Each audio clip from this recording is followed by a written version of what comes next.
Shalom and welcome to another in our series of podcasts from Temple Beth Am, a dynamic center for conservative Judaism in Los Angeles. So we are now on the first page into the Middle Ages, and we're dealing with Augustine of Hippo. And the reason why we're dealing with him is because these principles that he laid down, as you will see in the subsequent material, keep popping up.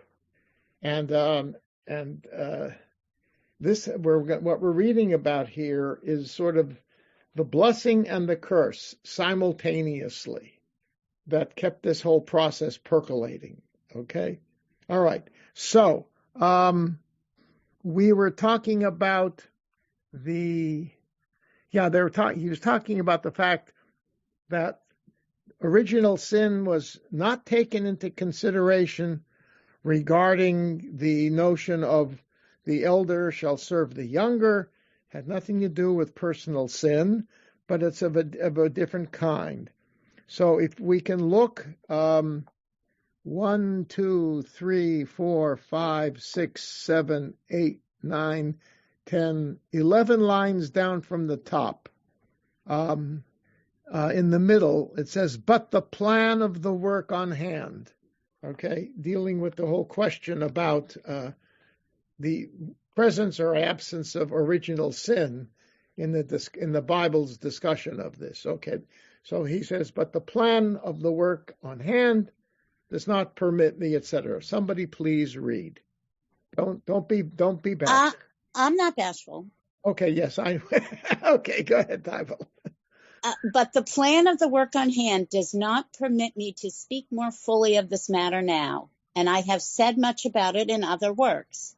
Only that saying, the elder shall serve the younger, is understood by our writers almost without exception to mean that the older people, the Jews, shall serve the younger people, the Christians. Right, so there is his blanket conclusion. Okay. And truly, although this might seem to be fulfilled in the Idumean nation, which was born of the elder, which had two names being called both Esau and Edom, whence the name Idumeans, because it was afterwards to be overcome by the people which sprang from the younger, that is by the Israelites, and was to become subject to them, yet it is more suitable to believe Stop. So he's saying that is the plain meaning of the text, and he's absolutely right from the biblical perspective, right?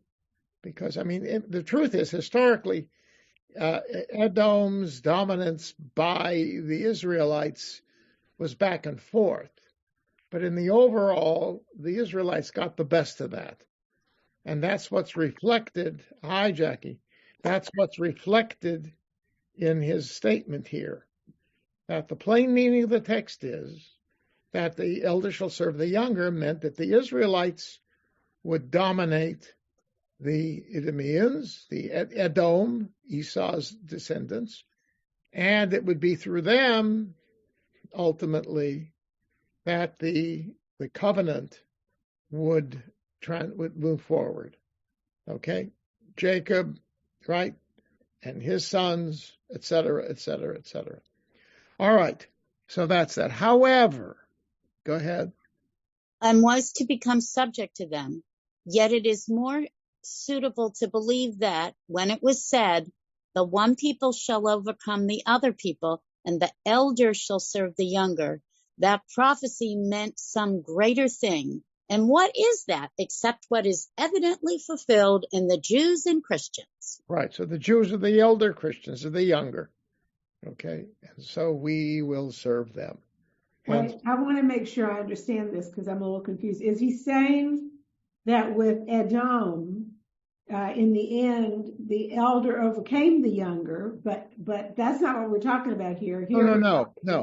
Okay. He's saying is that the younger dominating the older in terms of the plain meaning of the text means that the Israelites would dominate the Edomites. Okay. That's the plain meaning. Okay. But remember, the Christian doctrine it is the Christian doctrine.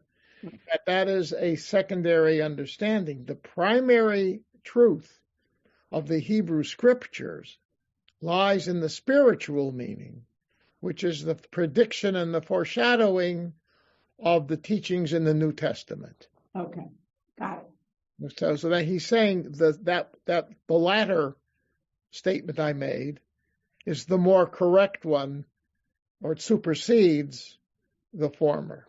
Okay? Right. And that's basic. When you talk about Christianity and the understanding of in Orthodox Christianity, the Jews understand the Old Testament in its plain meaning, in its simple meaning. They never heard of Midrash, they never heard of Rashi, etc., etc. I mean, the truth is some Christian scholars over the centuries have heard of these people, not all of them.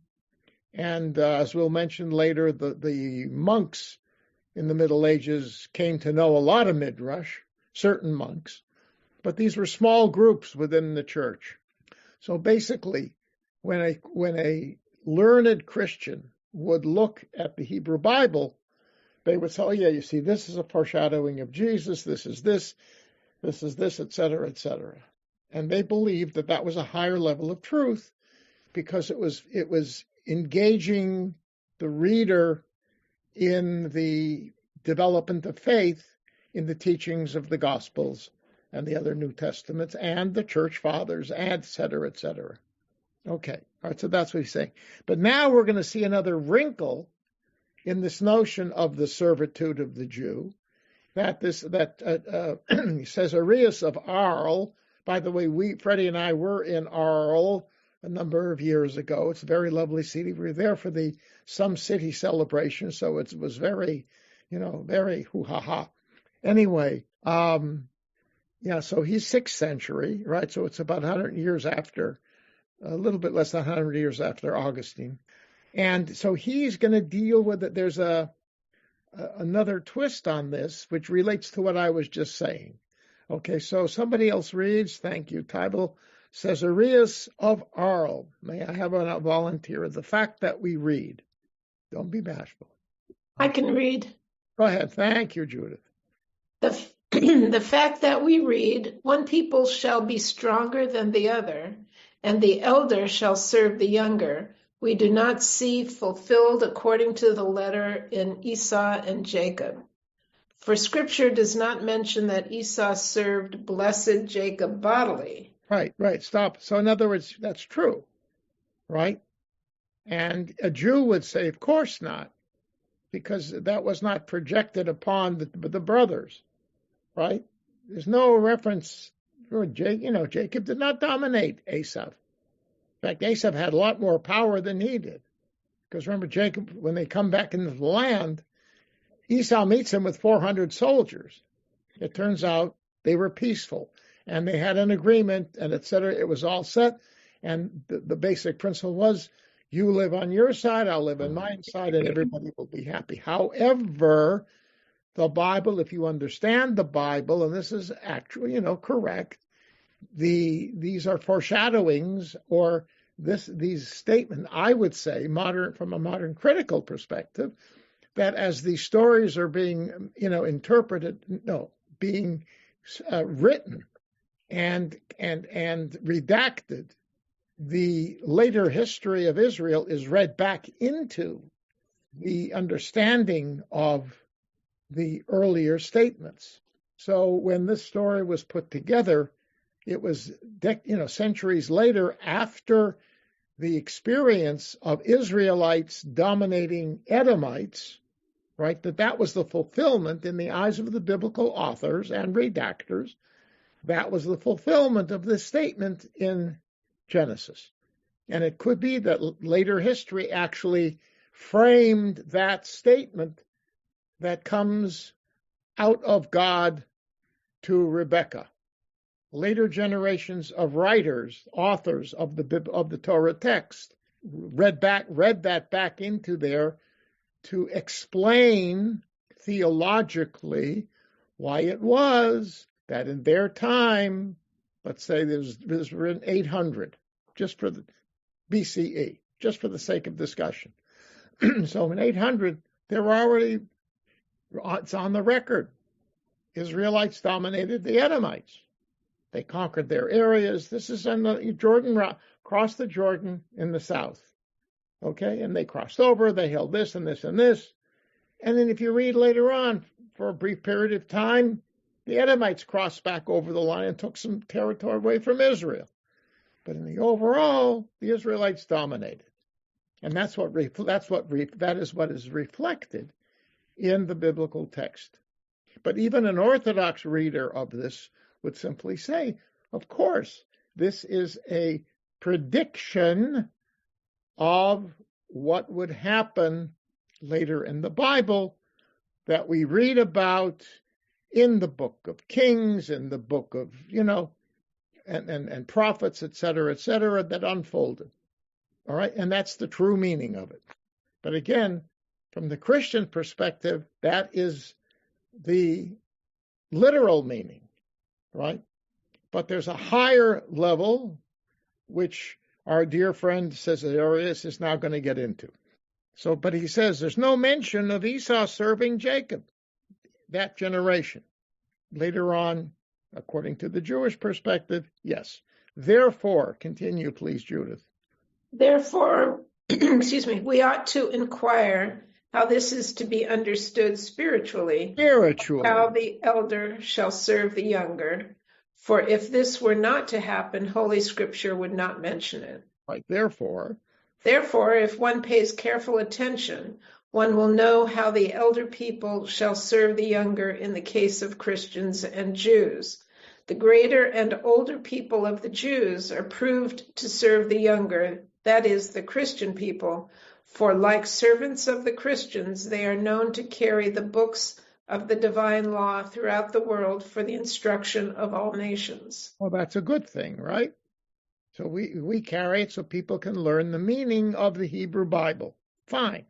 But go ahead.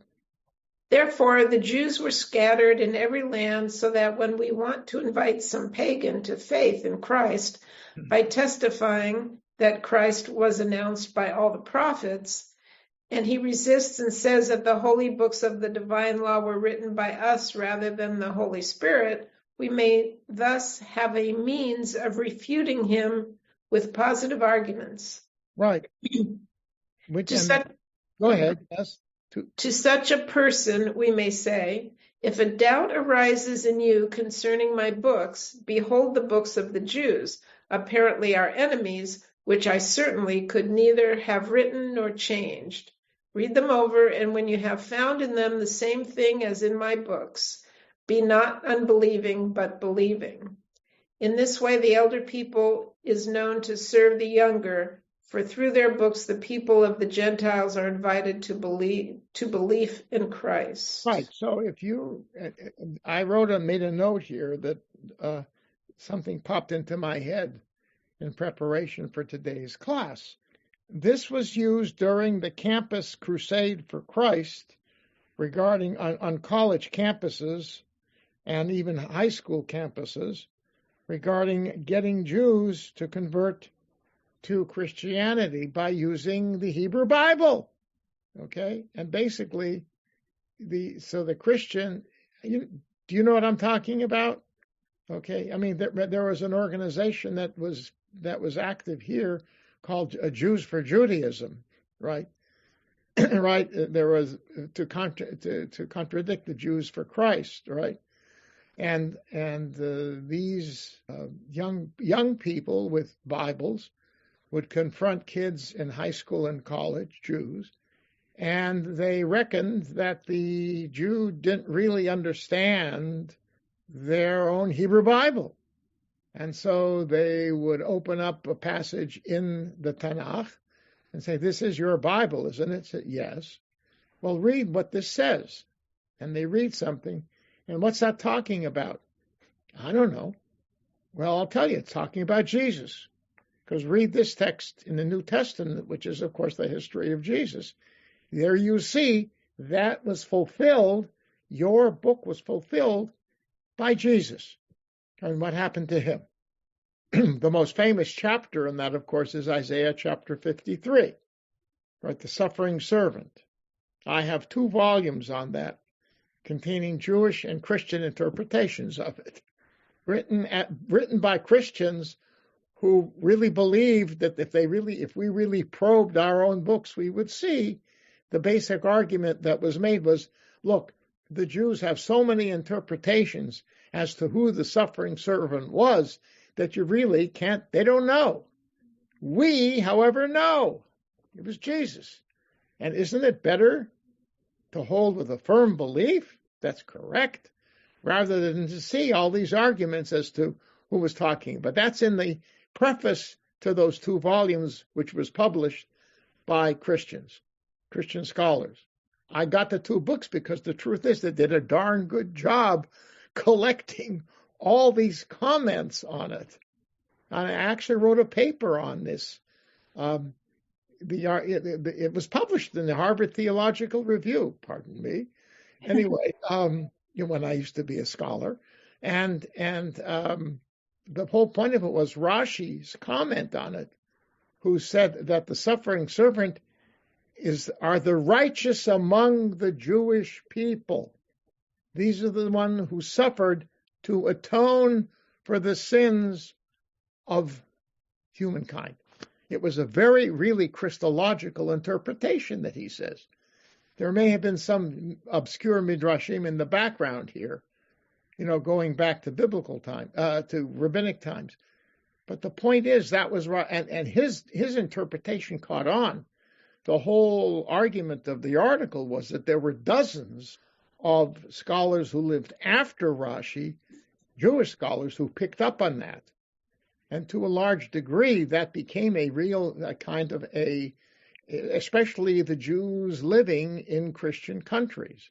Okay, and I researched down to the 17th century. Okay, it was fascinating. Anyhow, yeah. But again, I mean, I remember when I was teaching at the University of Judaism, the Los Angeles Hebrew High School was operating full bore. Now, unfortunately, it closed down a few years ago. But anyway, so I taught a class. They had classes on this subject for kids. These were all kids who were not going to Jewish high schools, because there were not that many back then, but they were going to public high schools and coming to Hebrew High. And so we tried to give them an insight as to how to respond, right? We said the first thing you should do is simply say, yeah, I know my Bible. That's not what you're talking about. You're wrong. I'm right. Goodbye, and walk away. Best answer. Yeah. Okay. Anyway, so, but that's the point. But you see this, and this is part, so what he is saying here is that actually the Jews' existence and the bringing of their books opens the door for us, because they can't say that remember the whole point that this makes is the argument against the Christians was, well, you guys wrote this yourselves for your own purposes. And what the Christian response would be, no, ask the Jews to show you their books, which are sacred because you understand that they were written hundreds, centuries, thousands of years ago. And so you'll look there, and if you read these things, you will see how that they are predictions of what you find in ours, which means ours are a valid interpretation of what the Jews' books say. And had the Jews not been there, this tool for our conversion of the pagans, and by we're still, this is 6th century in Europe, right? So the process of the Christianization of Europe is still underway, even though officially the Roman Empire and the kings at that time are Christians, but even then there are all kinds of different Christians. The Catholicism was not yet the uniform church in Europe. In Spain, for example, the kings at this point had not yet become Catholic. They were considered Christian heretics. They were Christians, but it was a different branch. Okay, so the process is still going on, even though the Roman Empire became Christian in the middle of the 4th century, 200 years before this. Okay, so this is the classic approach, and when Caesarius is saying this, he's basically try this again. He is basing his argument on the teachings of Augustine. This notion of the servant librarian. There's a book written by a Catholic priest about the role of the church and the Jews. It's a wonderful book. I have it up on the shelf somewhere. He's a Catholic, but he's the most open-minded Catholic you ever want to see. And he lays it all out. He does not try to whitewash anybody. It's a good book. And he was the one who said the servant librarian. In the eyes of Augustine, that's what the Jews were. But I must answer that there are valid scholars of Augustine who will say that he did have respect. I mean, this was not in his eyes, it was not totally a derogatory thing, that he had respect for the Jews because he appreciated their knowledge. Okay, so he was not a full-blown anti-Semite, so to speak. He didn't want the Jews to go away. But nonetheless, he opened the door to what would become used by, we'll see later on, in all kinds of ways he probably never anticipated. Okay, Jackie, you're very patient, and then Tybal.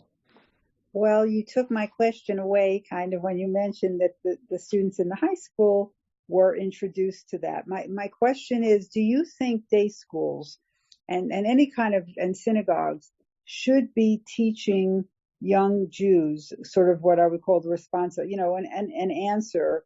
So that's my first question, to be ready for this.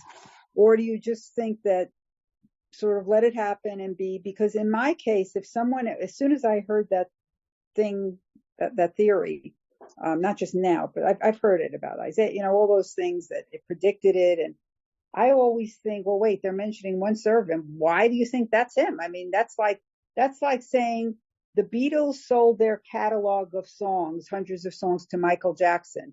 Are we going to then say in 300 years Michael Jackson wrote these songs? No, the Beatles wrote the songs.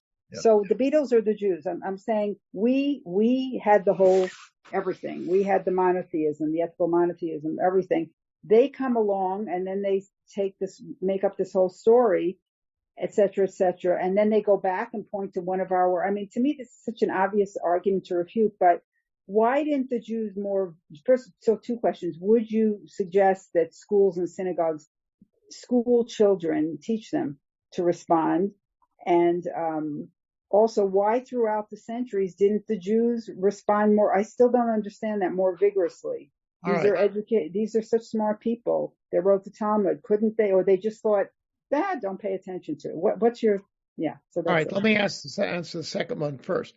There's a whole body of literature in Jewish literature that responded. Okay. It exists. I studied that. I got my doctorate on that. Okay. My doctorate dealt with the Jewish criticism of the New Testament. Okay. And that went on from the 10th century or even earlier down. The documents, I didn't deal with the modern period, but they go into the early modern period, these books that were written.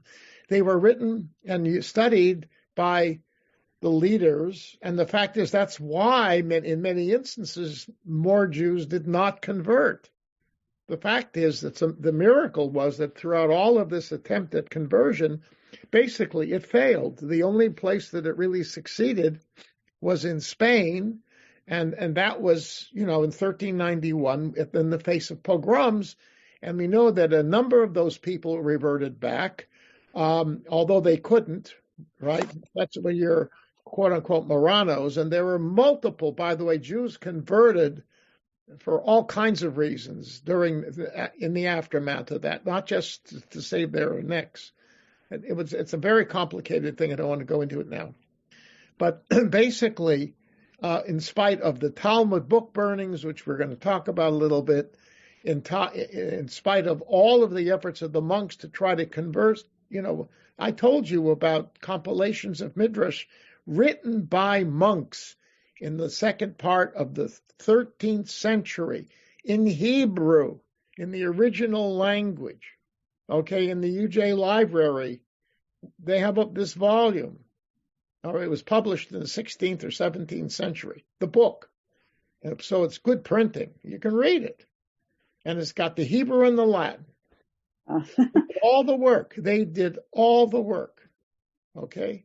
And the whole idea was these are texts you can use to convert the Jew to Christianity because it's your own midrash. Forget about the Hebrew Bible. Your rabbis predicted Jesus. It failed. And as far as we know, the numbers of converts, we don't see it in the literature of the Jews throughout this period as being a reality until you get to Spain. Okay, and you had an instance of after the First Crusade, and probably happened a number of times, where Jews did convert to save their lives because they literally were being threatened, not with, a punishment, but with death. So they converted, but then they reverted right back a few years later. And in the case of Germany, King Henry, we're talking that was 1096. Within a decade, he said, "You guys are Jews. I know, because there was a big debate then between the church and the kings as to who's got final authority here. So he said, you were forced to do that. Forget it. No." And you'll see in a moment that that's technically speaking legitimate church doctrine. Okay? The compelling of the Jew was against church law. So that's why they sort of tried to do the other thing, which was sneak in the back door by convincing them by using their own text against them. Okay, anyway, so yes, so the answer was, did they do that? Yes. Should we teach our kids about this? Yes. But the point is, it should not be a major piece of the curriculum. You need to have a class. Better, they should learn the Bible, understand it properly. That's your best defense. Yes. The second level would be, yes, spend a semester teaching the text, because it will help them learn Bible, but they'll expose them to this kind of a thing so that should this happen, whether they are kids or adults, they'll at least have an answer. But again, the best answer, as I said before, and this would be the first thing that I would say if I were teaching the class, and every day I would repeat it, the best answer is know your Bible and stand in front of these people and say, no, you guys are wrong. I know what you're talking about. It's a bunch of BS. Goodbye, and walk away. Best answer. And the guy, one little story, sorry. My mother my mom was amazing, okay? She became she never went to an archaeological dig in her life, but she was an amateur archaeologist, and she would read technical journals published by one of the major archaeology projects in Israel, okay? I mean, in English, detailed stuff. How many centimeters, how many this. I mean, it was unbelievable. She read those things. Anyway, one day she gets the doorbell rings, goes to the door, and she says, and it's a guy trying to convert her. When the knock at the door thing, right? So she says, the guy says, do you believe in the 10 Commandments? And my mother says, which set? There are 3, And the guy goes, what are you talking about? Oh, yes. Go home, read your Bible. There are 3 sets of 10 Commandments, 2 in Exodus and 1 in the book of Deuteronomy. Oh, I have to talk to my bishop about this. Goodbye. Best answer. And she was right, by the way. That's funny. That's not archaeology as much as it is close text reading of the Bible, right? But yeah, she's right. Okay. Anyhow, great answer. Yeah. Okay. 1 second, Errol. Hold on. I got Tybal, Margaret, then Errol. Go ahead. So I just want to verify the book that I thought you were talking about, even though he wasn't any longer a priest when he wrote it. James Carroll, Constantine's Sword. Is that the book that you meant? No. No, never mind. Okay. That's a good book. No. Yeah. Yeah. Okay. Margaret.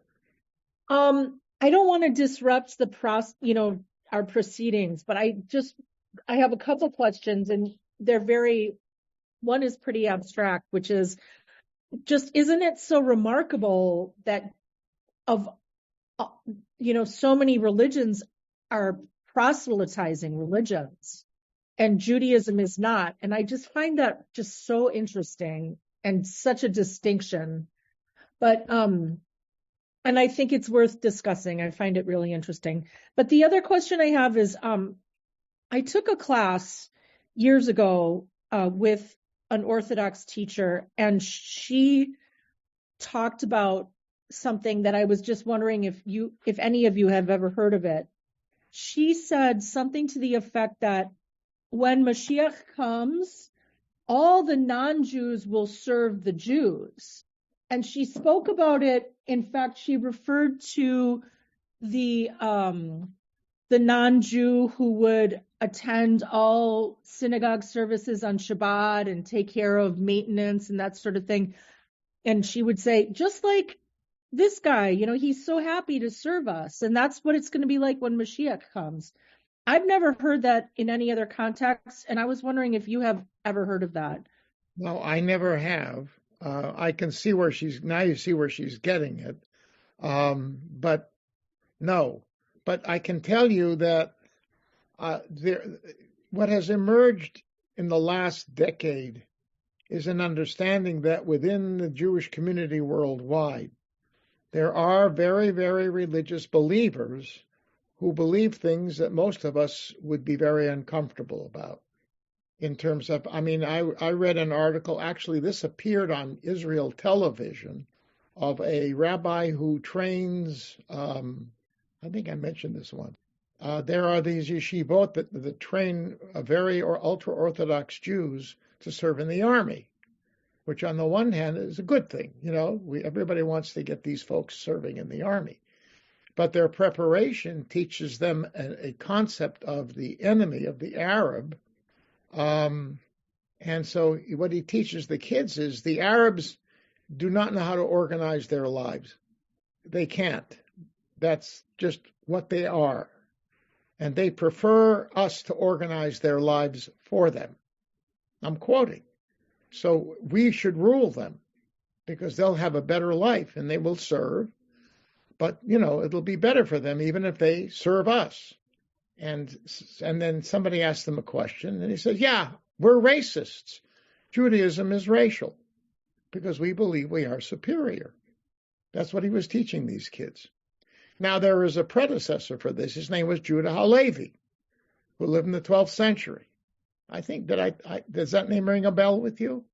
Did I tell you about his theory of the superiority of the Jew? This is in his book, okay?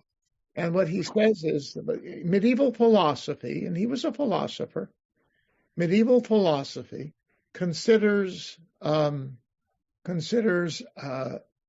are 4 levels of existence in the universe, okay? The lowest level is the rock, does nothing. It sits, it exists. The second level is the plant, right? Vegetation. They exist, but they grow. So there's activity. The third is the animal, right? Because they do much more. We deal with them on a more regular basis, right? And they're clearly a higher level of creature than the plant, whom they eat, okay? And the fourth level is the human being. And according to the philosopher, the highest level of the human being is the philosopher. But it's not something racial. It's the philosopher has these qualities, this capacity. But and it's interesting because in the book, the rabbi is speaking to the king of the Khazars, whom he has just converted. And the rabbi says to the king, but I must tell you something, there is a 5th level higher than the human being, the Jew. You can't reach that level as a convert, he said. If your children marry in, then they'll be able to.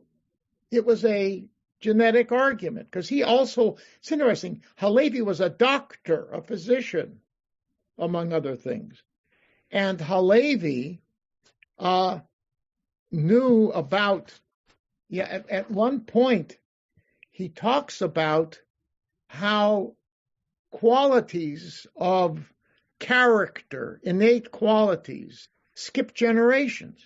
You would have grandchildren who are like their grandparents, and that's how this, he didn't know about genes, but how about this built-in thing, and that's why the Jew is actually, through the generations, the descendant of Adam, who was the perfect human being, with one exception.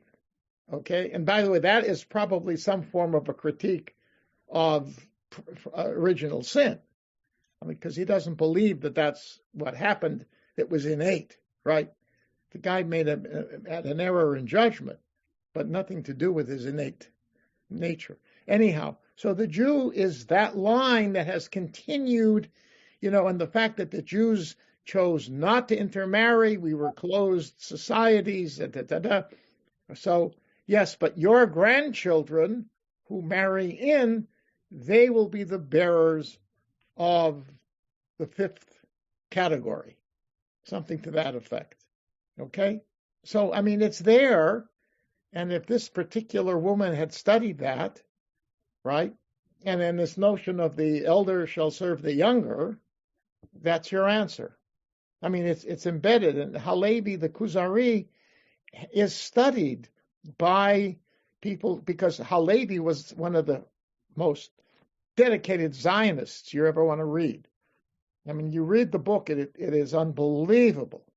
And he tried to make Aliyah in his later years, and there is a legend that he actually made it, but he was killed trying to get into Jerusalem.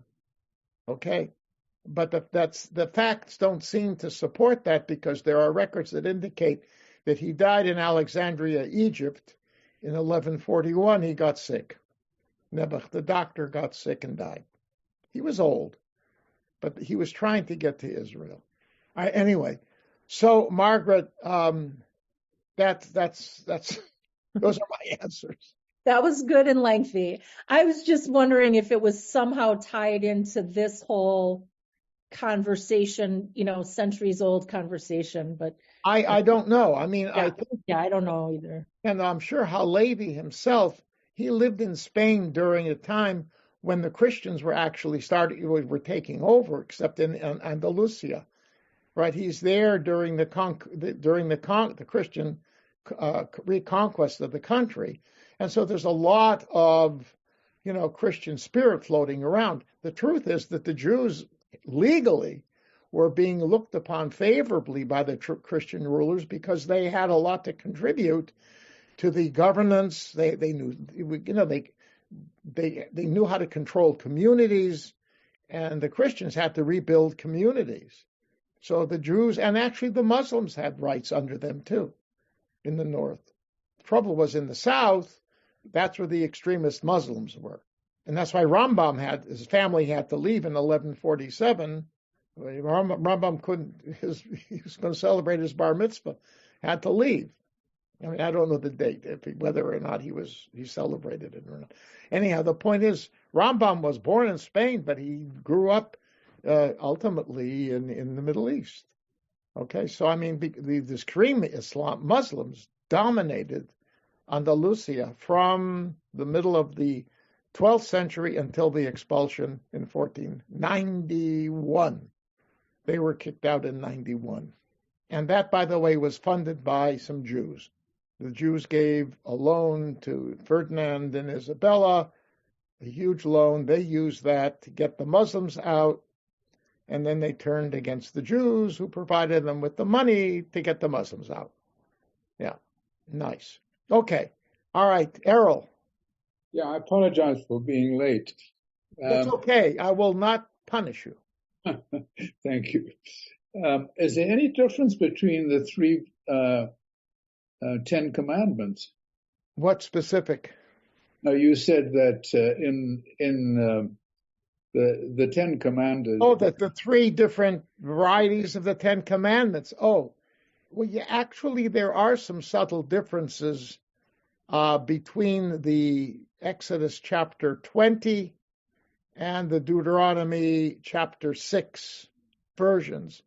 The most prominent one, I would say, is the fourth commandment, which deals with the observance of Shabbat, because in the Ten Commandment version in Genesis, the reason is because God created the world in 6 days and rested on the seventh, right? The Deuteronomic version says God took us out, the Sabbath day, you worship the Sabbath, celebrate the Sabbath day, because God took us out of slavery. And when you say Kiddush, you mention both, and most people don't think about it. Because the first one says Zecher Lamasei Breshit, a remembrance of the creation, and the next line it says Zecher Liyetziat Mitzrayim, narrating the Exodus from Egypt. It puts them both together. Okay. However, there is when Moses gets the second set of 10 commandments, and this would be Exodus chapter 34. In it, there is a listing, there is a short form of a law code. The full version is Exodus 21 through 23. That's the first law code. And presumably that was written on the tablets along with the 10 commandments. Okay? And according to Exodus, the second version, the second set, it was an abbreviated one. And at the end of it, it says, just hanging there, Aseret HaDvarim, the 10 words. And so it seems as if that was, and that's the second set of 10 commandments. That's what it says. A lot of people fluffed over that for years. Today, more and more understand. If you just read the plain meaning of the text, I agree with that. It's another tradition that was woven in. Okay, because he had to bring down the second set. What was on it? Well, he could have just wrote down what he did originally, but for some reason he didn't. Right? And the difference is God wrote the first set, and it seems as if Moses wrote the second set. So God could write all that down more easily than Moses could. Whatever. I don't know. That's not explained. Anyhow, so that would be the third set. And I'll admit that the scholarly world is mixed about that third set. But 1 and 2, it's clear. And it reflects two different perspectives. Okay, two different perspectives. And if you read Deuteronomy carefully, there are a lot of variances in its legal statements from what you read in Exodus and in Leviticus. Okay, a lot of serious, significant stuff. It came from a much later generation, and there were evolutions and subtle changes that were made, like any law code, right? Any law code over time is adjusted, modified. New laws come in, old laws go away, new interpretations of laws, old interpretations. That's how legal systems work. All right. So that's the answer to your question, and that I can answer very clearly. It's nothing. It doesn't require any secret knowledge. Okay, Tybal. I'm trying again. Go ahead. What is it? I'm trying again. I'm not giving up. Is the book by someone named Flannery? Yes. Okay. I'll put the link in the chat. It's Paulist Press, and they actually have a fascinating book about Chagall. I mean, of all things, Paulist Press. Anyway. All right. Yes. Flannery's book. That's it. Thank you. It's a wonderful book. And as I say, he's a devout Catholic priest. Yeah. Amazing. What's the name of it again, Tybal? Or Margaret? The Anguish of the Jews, 23 Centuries of Antisemitism. Right. The link says this is revised and updated, written by a Catholic priest, etc. Yes, right. The Anguish of the Jews. That's it.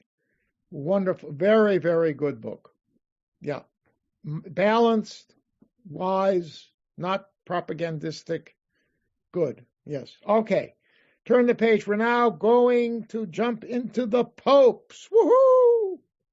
Our beloved popes. Starting, just so you should know, The first one we read is Pope innocent until proven guilty. So now we will read what he wrote, and the question is, will we prove him guilty? Well, actually, this isn't so bad. Gets worse in the next one. All right. So Innocent III, 1199. This is often called Constitutio Pro Judaeus, the Constitution for the Jews, which gives a kind of a sweeping definition of how the Jews are supposed to be treated within Christian society. Okay, and it's also often called sicut non in order not to. You'll see the first words, as the Jews ought to suffer no prejudice. Okay, sicut non is as not. You know, Latin is all convoluted. Doesn't flow like English. It's got its own flow. So you got to move the words around to understand it. Okay, so that's what that is. All right, so will somebody please, and look at the date, 1199. Okay, 1199. All right, somebody please read. Anybody want to? Okay, Margaret. You guys, I have to tell you, I keep glitching out. So if that happens when I read on your end, just interrupt me because, like, do you know what I'm saying? I keep losing connection. Oh, I'm sorry. I'm going to try this though. Hopefully. Okay. As the Jews ought to suffer no prejudice, we, out of the meekness of Christian piety and in keeping in the footprints of our predecessors of happy memory, the Roman pontiffs Calixtus, Eugene, Alexander, Clement, admit their petition, and we grant them the buckler of our protection. All right, so he's following tradition, good papal tradition, and this is going to be in protection of the Jew. Go ahead. Okay. For we make the law that no Christian compel them, unwillingly or refusing by violence, to come to baptism. Okay.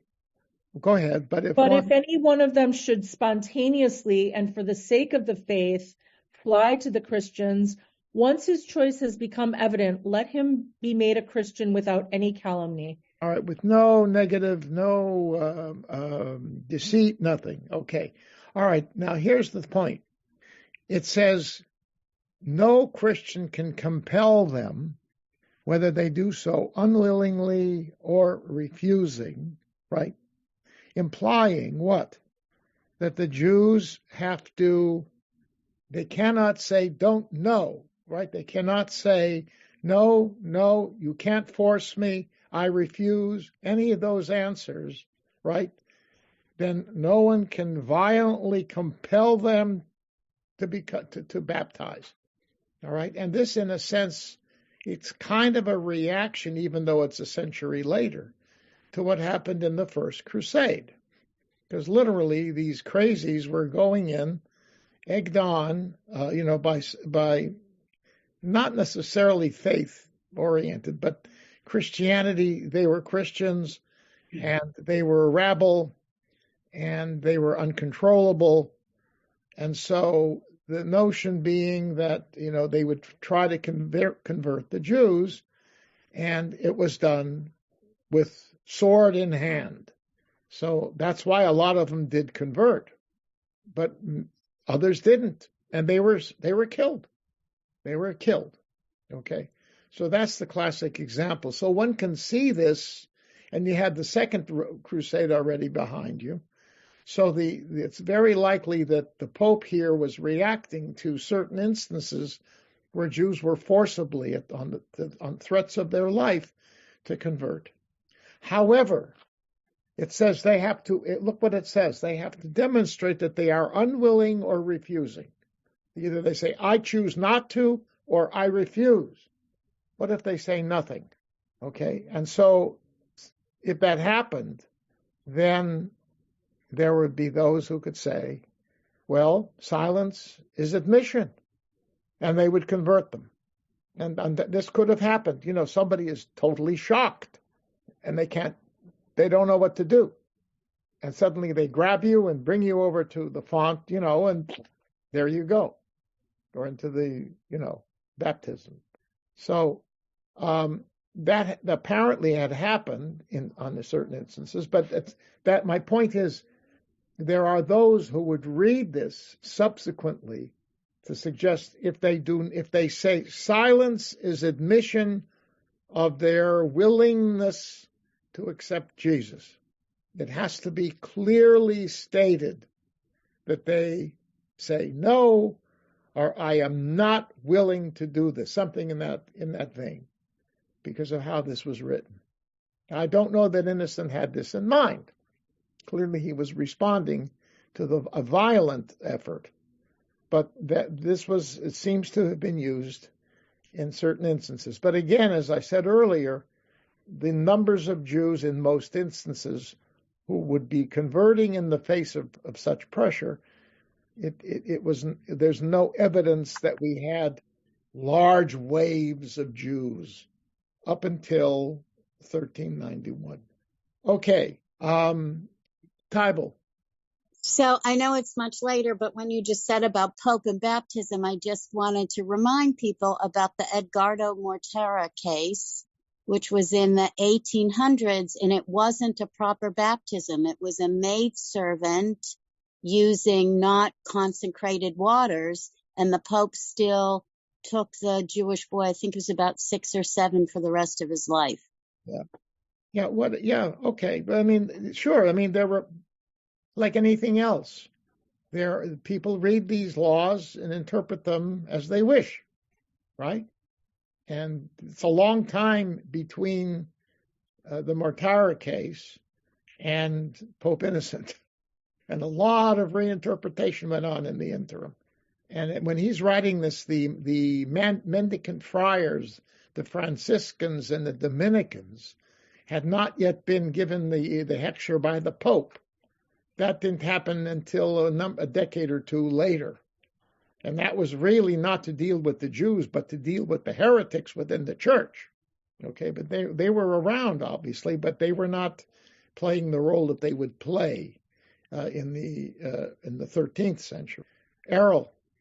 You know, what I find interesting is that there are Catholics in Spain who were obviously forcibly converted, and to this day, even though they are Catholics and Christians, they are still called the Jews. A friend of mine was in Mallorca recently, and there are family names there of Catholics who are called the Jews.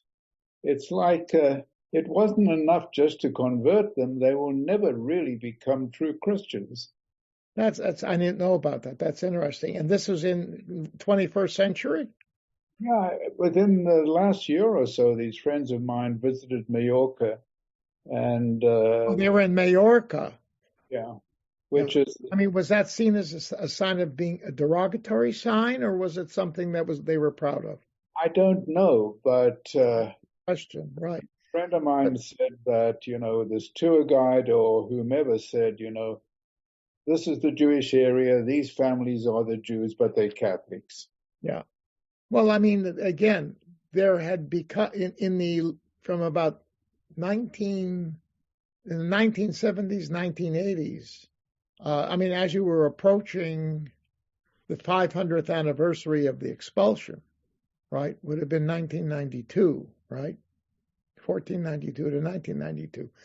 So there was a shift in thinking in Spain to recognize the contributions that the Jews in Spain had made prior to the expulsion. It was a kind of a tshuva, repentance thing, trying to recognize, be favorable, and then this whole notion of, people trying to reclaim their citizenship by proving that they were Sephardim, that whole operation, came out of that. And I had a professor at the seminary who, after I was ordained and left, but he was called by one of the major universities to come over and to help them organize the Department of Jewish Studies. So suddenly being Jew became a positive thing. So it'd be interesting to find out, but you can't, you're not in a position to do it. But maybe, if I couldn't direct you personally to people involved in this whole process. I don't know anybody, but you may want to look online, Jewish studies in Spain, and, see if there's some professors, and maybe contact them, tell them what you heard, and ask them, is this something that was intended to be derogatory? Or are these families, saying, that's who I am? I mean, we have today, here in the United States, families, lots of families, who found out one way or another, or think that they may have been conversos. Okay? I mean, they have the old stories of lighting the candles in the basement and all these things.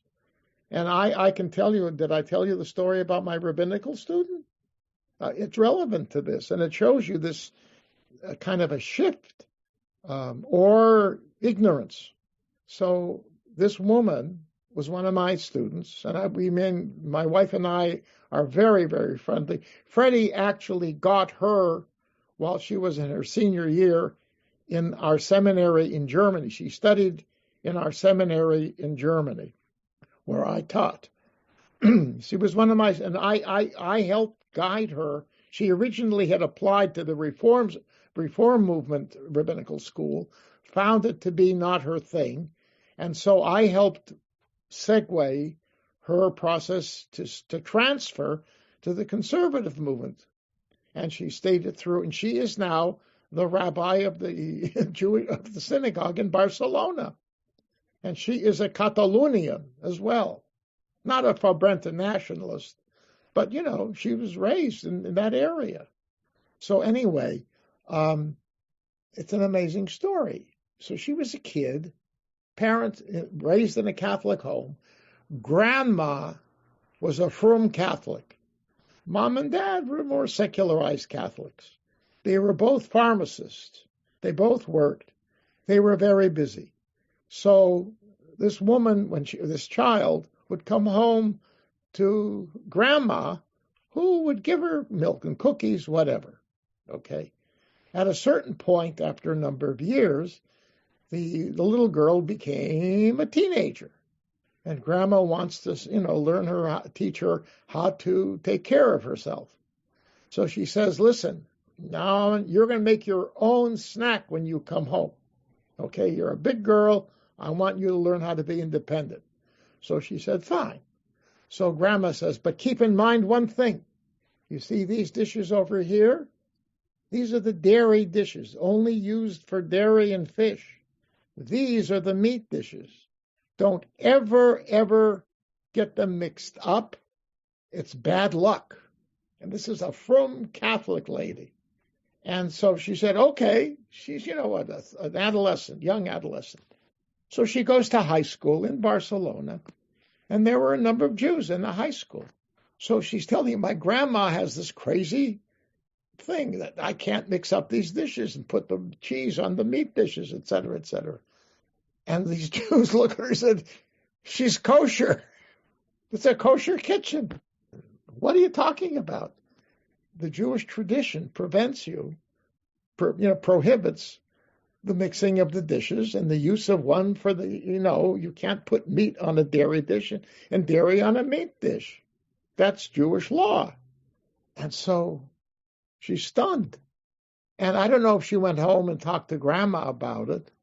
We never got that far, and I didn't want to push her on it, because we had better things to talk about.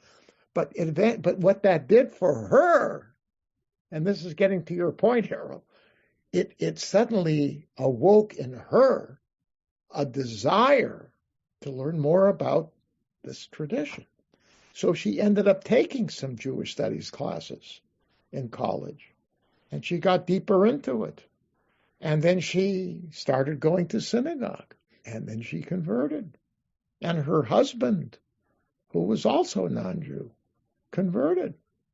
And they had a chuppah, by the way, later on when she became a rabbi, or maybe before she became a rabbi, I forgot. but because they had never been married religiously. Okay, so anyhow, so she comes to the seminary, and now she becomes a rabbi. Anyway, the point is, this is, and she did not feel at all uncomfortable in pursuing her Jewish roots that way in Spain.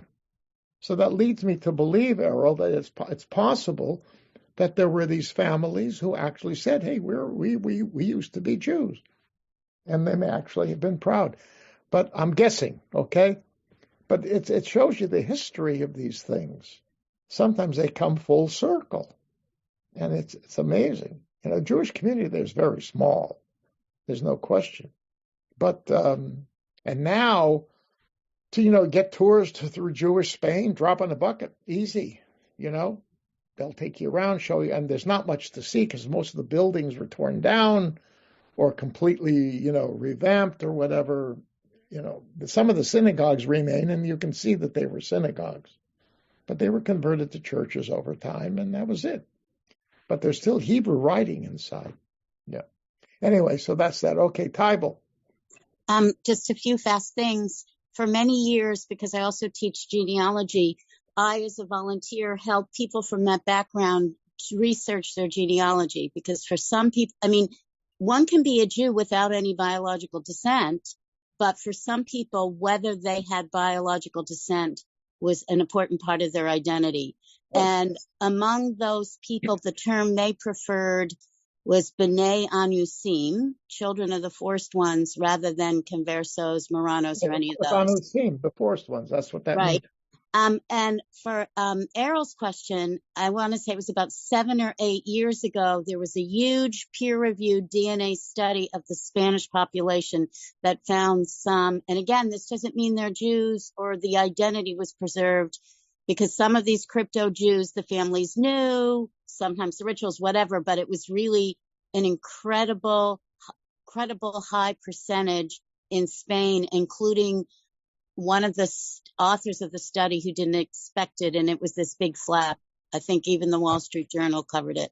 But there are a lot of DNA studies in the Balearic Islands in particular because they married among each other so closely. And for at least some of it, the term chueta, I don't speak Spanish, so I don't know how to pronounce it. Yeah, of course, that was a term, yeah. Yeah, it was a pejorative. It was clearly a pejorative. Yeah, good. All right. Okay, so let's go on. Oh yeah, I guess, Margaret, you were reading.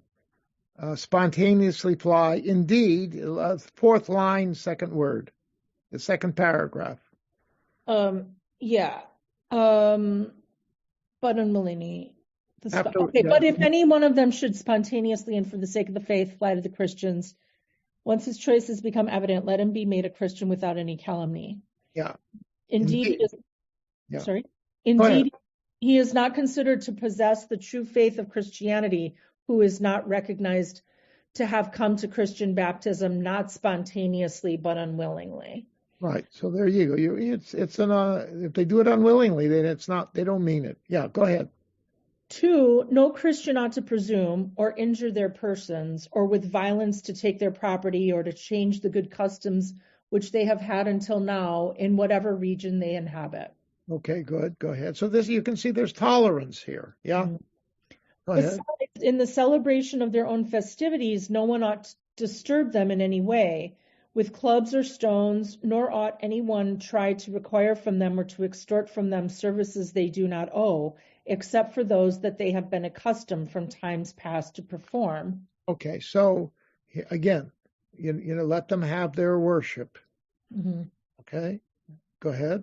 We decree that that no one ought to dare mutilate or diminish a Jewish cemetery, nor in order to get money to exhume bodies once they have been buried.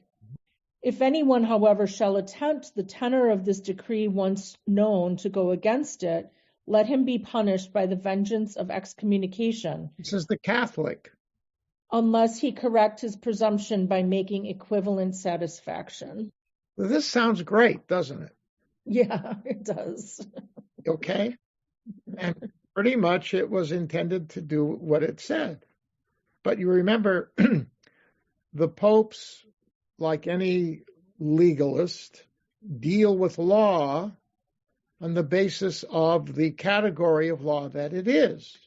And so you can make these kinds of statements with respect to this, but with respect to other things that are associated with the Jews, you can come out with some other kinds of statements.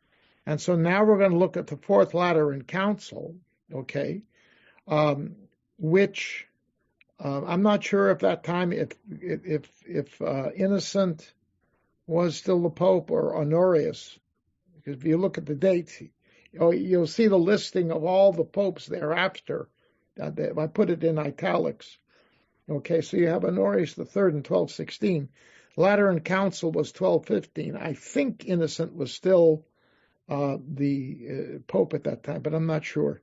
But this is now a conclusion from the council, a church council, which is another line of authority that determines policy.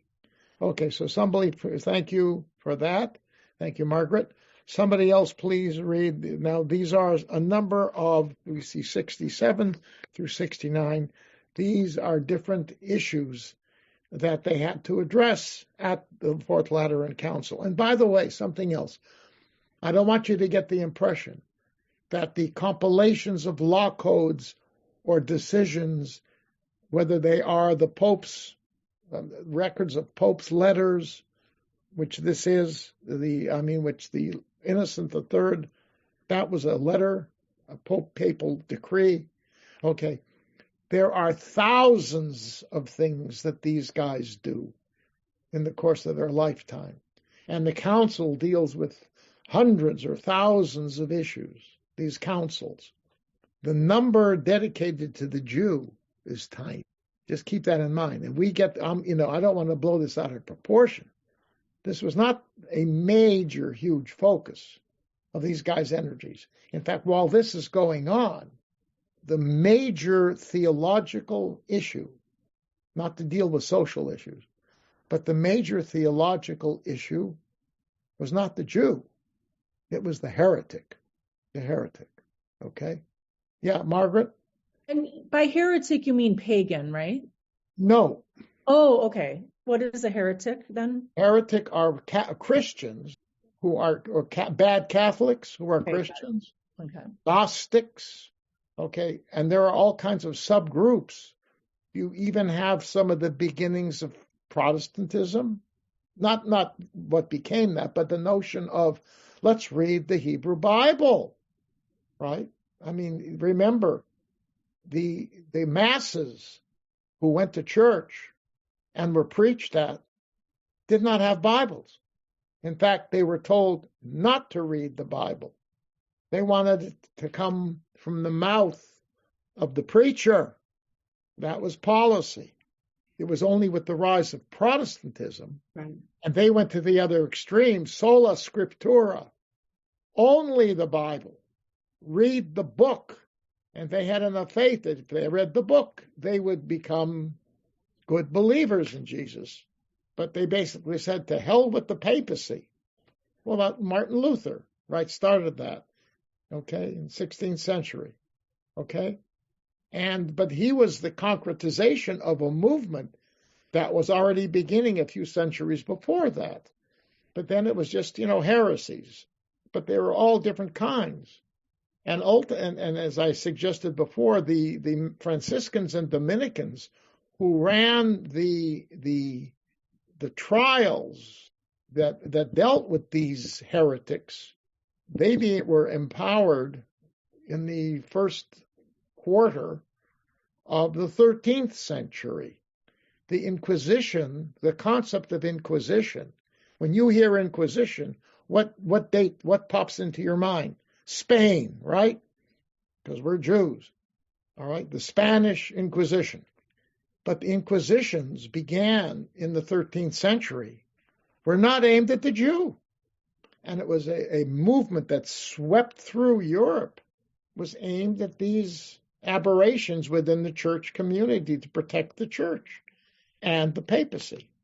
But this became, but the papacy, in the 14th and 15th centuries, There were anti-popes, right? The papacy had, the Roman papacy, the authentic one, had to leave and go to Avignon in France and set up the office there because some non-authorized people took over the papacy in Rome. So, and then at one point, get this, in the beginning of the 15th century, there was a third pope, guess where? Spain. So, I mean, the papacy was crumbling by the weight of all of these issues. And the power of these Dominicans became great because these are what you call the mendicant friars, the begging friars. They, the Franciscans and Dominicans, did not live in remote monasteries. They worked the streets. They were the preaching order. They would gather people round, gather them in churches. These are the ones that ultimately went into synagogues and this happened in the course of the 13th century, where they tried to convince the Jews that their own books argued in favor of accepting Jesus. And the local governments would allow these monks to go into the synagogues on Shabbos and give the sermons. And the Jews had to sit there. That's why those books that I mentioned before were being written in order to respond to these things. Okay? So that's what was going on. But that were these monks. It failed again. They didn't garner lots of converts in that process. And the blood libels generally were refuted by the popes. And that's a fact. They would send out in various letters saying, this is not authentic. No, the Jews don't do that. They stay away from blood. They don't like blood. Their laws require them to dispense with blood. So you can't say these things. But didn't stop them. The weakening of the papacy, the rise of local expressions, craziness, all these, yes, these blood libels and these stories about the Jews circulated, and you had eruptions in many towns throughout Europe of these blood libels. But that just ingrained within the population these negative images of the Jew, right? And even though they were not as ideologically grounded as what you see here, in terms of the real experiences, these are horrible people. They killed Jesus once, and now they're killing him again because about the desecration of the wafer. You ever hear about this? No, it's a variation of the blood libel. The wafer, right? Once it's consecrated, it is corpus deum. It's the body of God, right? And so the myth was Jews would steal consecrated wafers and bring them home, or even before they reached home, start stabbing it with a knife. And according to these myths, it would leave a trail of blood from the church where it was taken, to the home of the Jew. And that way they knew where these wafers were. And whose blood was it that was on the floor, on the ground? The blood of Jesus, because it had been consecrated and it was now the body of God. Okay, and that evoked also riots, not only against the apparent, because this was not just the plot of an individual, this was the community.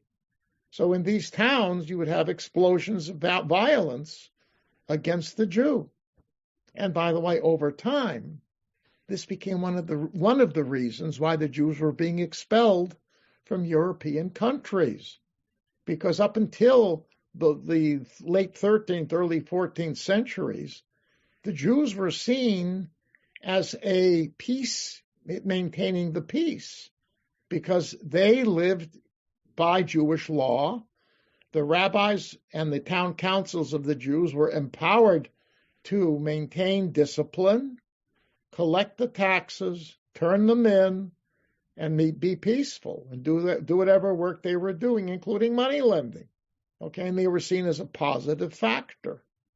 But once these local explosions begin to happen, and you have a weakening of the church's capacity to control them, the governments would step in and say, this is not good, because we want peace and quiet.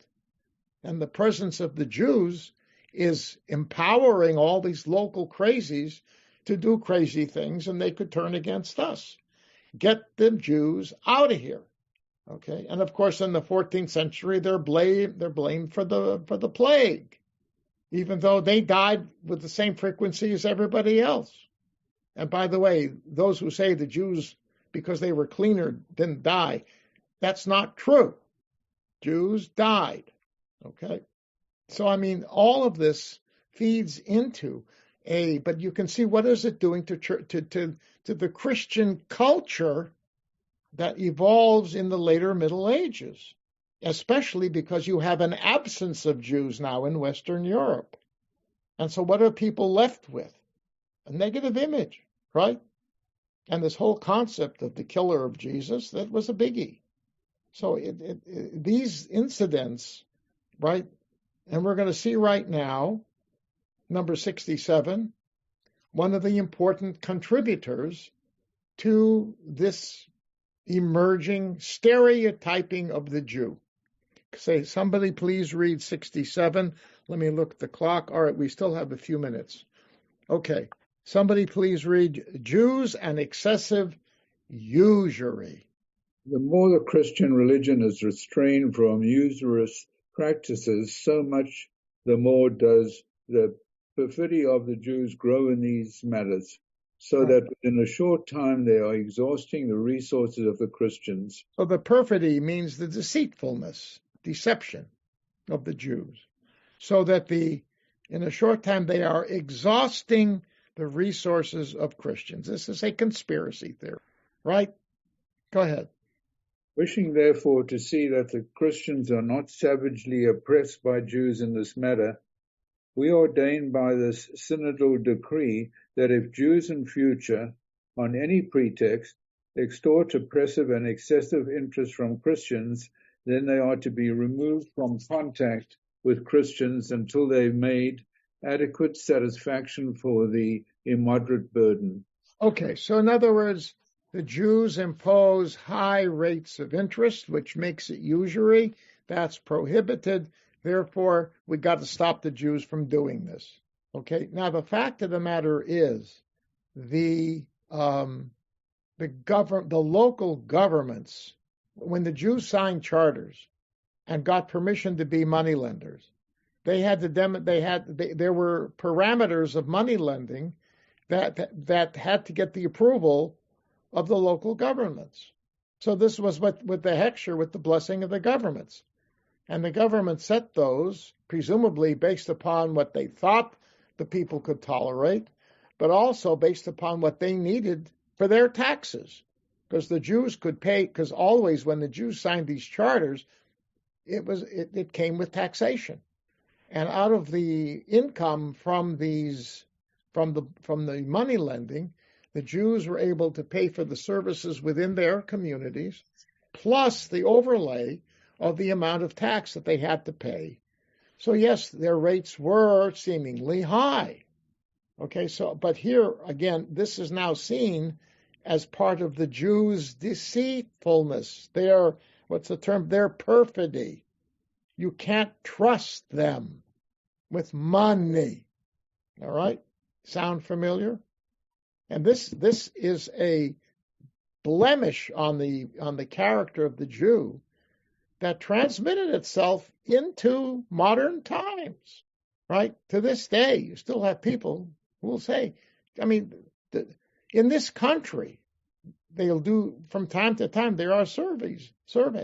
It's amazing what percentage of the population the Jews have, they're involved in money, and they got too much control.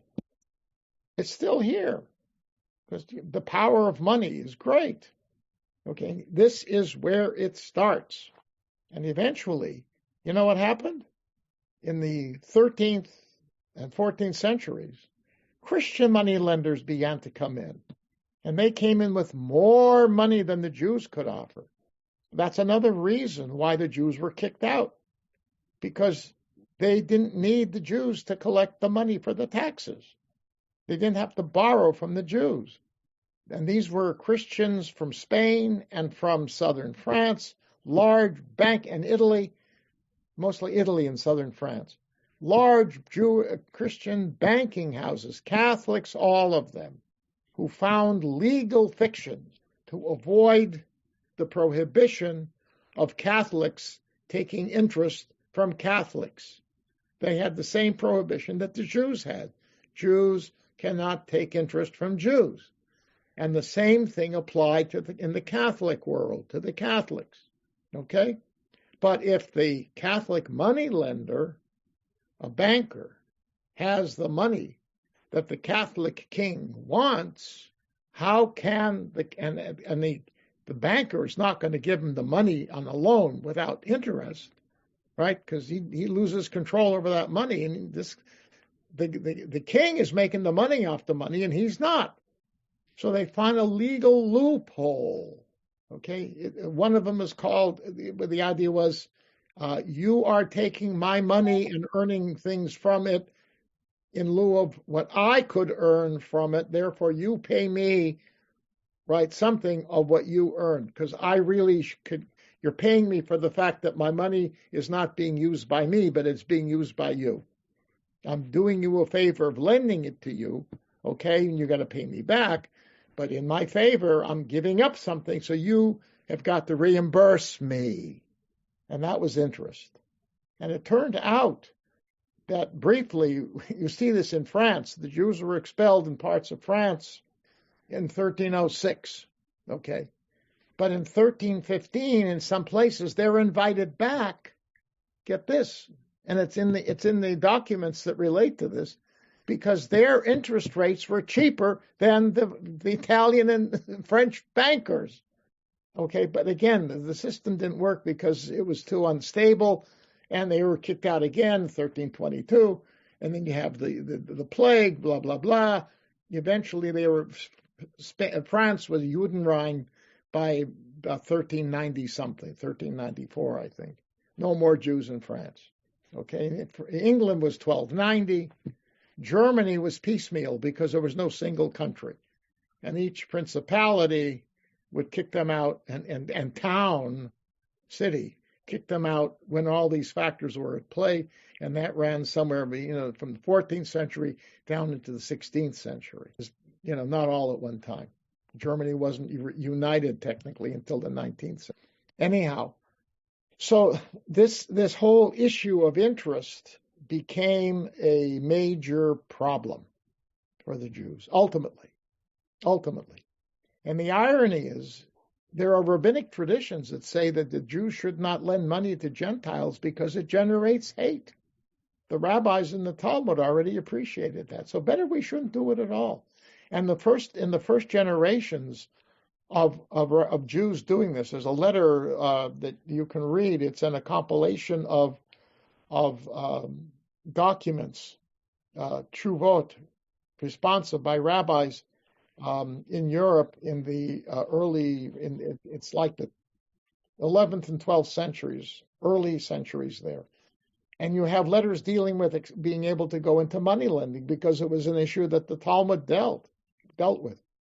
And so they have to explain why they're doing this. So there's one instance, it's written, it was not to Rashi, but it's around his time, about 1090 in France. This woman, a Jewish woman, owned land. And by the way, Jews were not prohibited from owning land at all, except in England in the early part of the 13th century. Jews technically could own land. Okay, that's another Jewish myth.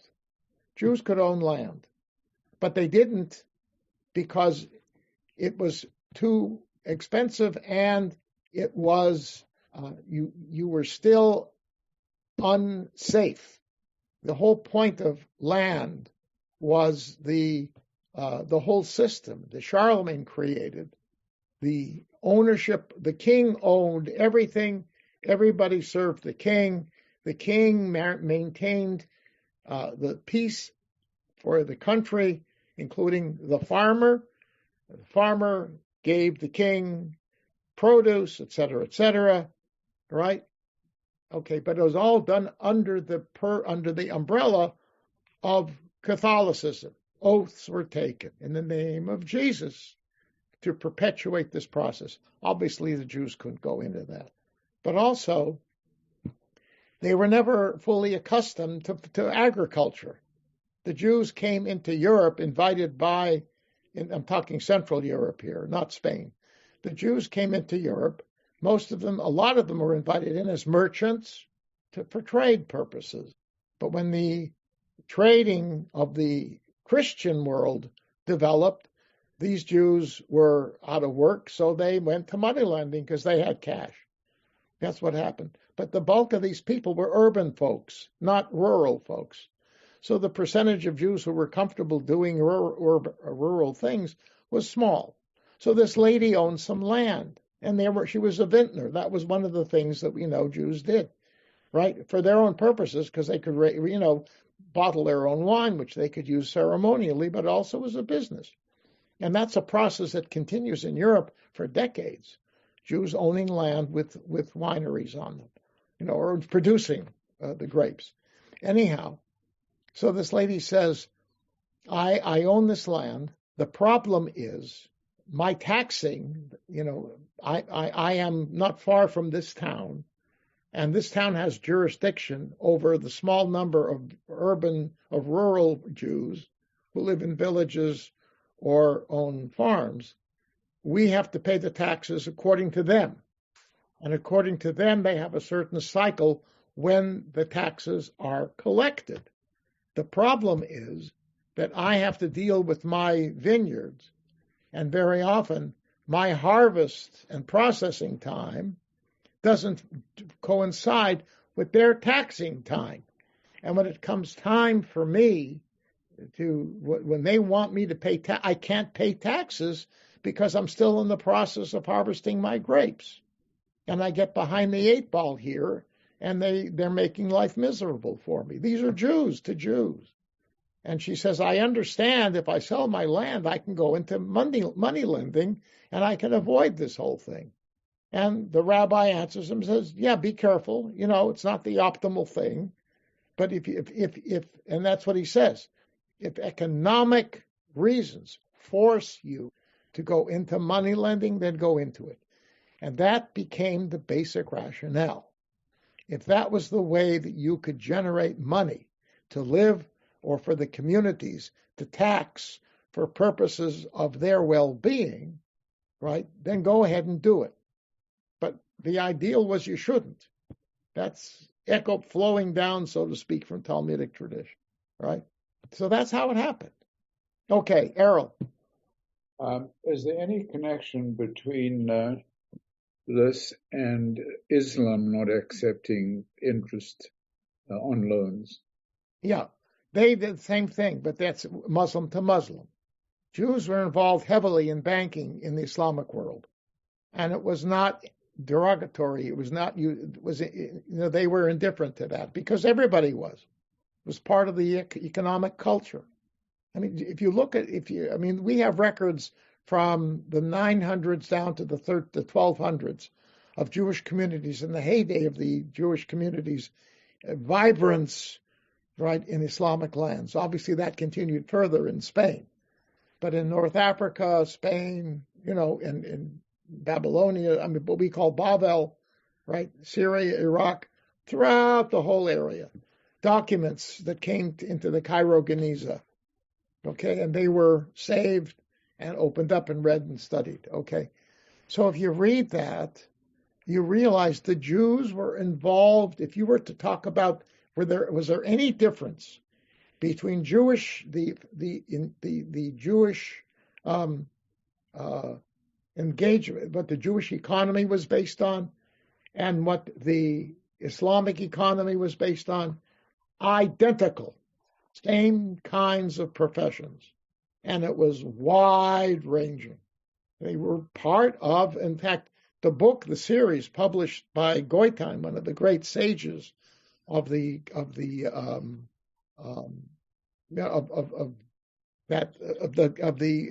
Geniza. He was one of the, contemporary. He passed away recently, but he's solid late 20th century stuff. Anyhow, so that's what it was. It was the same all over, completely different from the situation of the Jews in Christian lands. So yes, we have Maimonides has rulings of businesses, joint businesses, Jews and Muslims. Not unusual. They co-own businesses. And it's the famous ruling that the Jew owns the business by himself on Friday, and the income from Friday goes to him. And the Muslim owns the business solely by himself on Saturday, and the income goes to him. And that's how they work. And it's kosher. To this day, it's kosher. Okay, so, and that's how you have Jews who own businesses that run 7 days a week, and they're Orthodox Jews. But they make an arrangement with a Gentile that 1 day a week, the Gentile owns it. It could be one of his workers. It became a legal loophole that you could use. The economy mandates 7 days a week. Well, I can't do it on Shabbos. So Chaim Yankel, who's my maintenance guy, he owns it on Shabbos, and he gets the income. It's a financial arrangement. They agree on a certain sum of money, and that's what he gets. Okay, so that's it. It stays open. Yeah, Jackie, I want to finish now. So. Yeah, my question is maybe for another time though. Is if right today a religion came along and said to Christians, if someone came along and said, "I'm God," let's say, you're not Jesus, I am. If a cult figure came along, they would of course say that's wrong, and that's happened. Why? To me, when Jesus came out, that must have hit the Jews that, what? We have a God, and they're saying this man is God. That's exactly against. Did that response come up, and did Jews early on argue that you're saying a man is God when the whole point is one God? You know what I'm saying? Yes, I know you gave the reasons. Jesus never said he was God. But they do now, our Lord. That's. Jesus didn't. If you read the Bible, if you read the Christian Bible, it says that he did. But so wait, did Paul say? Paul was the first to really articulate. Okay, so when that idea came along, yes, did Jews come back and say you're anti-God? Well, no, that didn't make any difference. That was picked up by the pagan world. We don't know for sure because there's not a lot of documentation, but it appears as if the Jewish community, the Jews for Jesus, believed he was Mashiach, not God. Okay. All right, and they continued to observe. If you read the Book of Acts, there's a disagreement. Do we have to if you want to become part of our group of believers in Jesus, do you have to keep kosher? Do you have to circumcise? So the Jewish Christians said yes. Paul and Peter influenced others to say no, because we're taking this now out to the non-Jewish world. And Paul begins by trying to get synagogues to listen to him. They don't. They kick him out. And they turn him over. Sometimes he was punished. Okay. And in his early years, you read some of his early letters, he's really angry at the Jews. And he talks about the killers of Christ. In one letter he mentions, Thessalonians, I think it is, written in his early career. Later on, you read Romans, which is one of his later works, he says, Jews, no, they have a covenant. God didn't take the covenant away. Right. They have a covenant with God. I'm Jewish, he says. I am Jewish. I am under that covenant. You, Gentiles, are not. But I believe in Jesus as Messiah and Son of God, but I'm still part of this covenant. And in his mind, he said, God is happy with me because he's the Son of God. I'm sure he rationalized the whole thing for himself. Obviously, the Jewish community didn't like it, but by that time, Jesus had given up on the Jewish community. He was preaching to the Gentiles.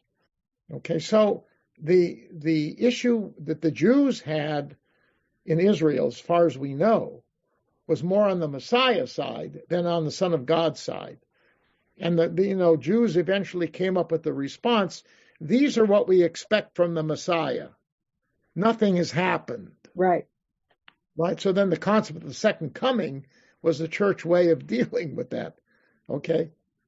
All right. But understand again, the Gospels, according to the vast majority of current New Testament scholars, were all written after the destruction of the temple. Okay. That's 40 years after Jesus died. Paul is in between, right in the middle. And his interpretations begin to shape not fully, they haven't been all worked out, but they begin to shape what the gospel writers wrote. Matthew, Mark, and Luke come from Jewish sources. So they are Christians who were part at some point of the Jewish world. But they seemingly stepped out of it and bought into Paul and bought into, these various other ideas.